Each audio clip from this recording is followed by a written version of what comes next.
Մեծ հայքի արշակունի թագավորներից էր Խոսրով III, ով Տրթատ III մեծի որդին էր։ Նա թագավորեց մոտավորապես 330-ից 338 թվականներին։ Խոսրով III-ին կոչել էին նաև Խոսրով Կոտակ կարճահասակ լինելու պատճառով։ Նրա թագավորության շրջանը հայոց պատմության ամենաբարդ ու ճակատագրական շրջաններից մեկն էր։ Հոր մահից հետո երկրում տիրում էր խառնաշփոթ։ Գահին ձգտում էին տիրանալ շատերը։ Այդ իրավիճակում, երբ երկիրը գտնվում էր քաղաքական լարվածության մեջ, հայոց կաթողիկոս Վրթանես Պարթևի գլխավորած հակապարսկական ուժերը, հենվելով Հռոմի կայսր Կոստանդինոսի զորակցությանը, գահ բարձրացրին Խոսրովին։ 337 թվականին Շապու II բանակը շրջապատում է Մծբինը, իսկ նրա միայլ զորաջոկատ Հեր Զարևանդով ներթափանցում է Մեծ հայք։ Խոսրով թագավորը Դատաբեն բզնունուն հանձնարարում է կանգնեցնել թշնամու առաջխաղացումը, սակայն Դատաբենը դավաճանում է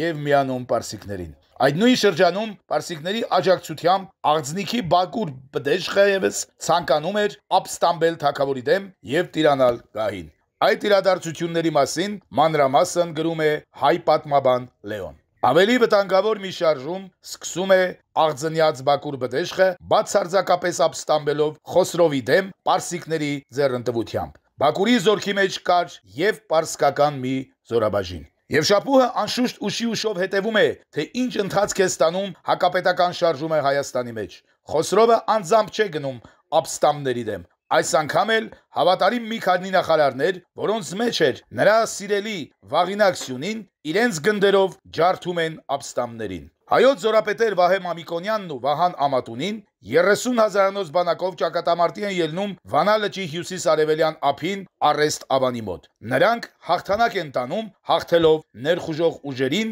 եւ ազատագրելով երկիրը։ Օտարների օժանդակությամբ պետականության դեմ պայքարող հայ դավաճանական ուժերը ջարդվում են։ Սպանվում է նաև նրանց ամբողջ տոհմը։ Նրանց կալվածքները դառնում է թագավորության սեփականությունը։ Ահա այսպես հայ դավաճանները ստանում են իրենց արժանի պատիժը եւ օտարների կարգադրությամբ չեն կարողանում տապալել հայոց թագավորությունը։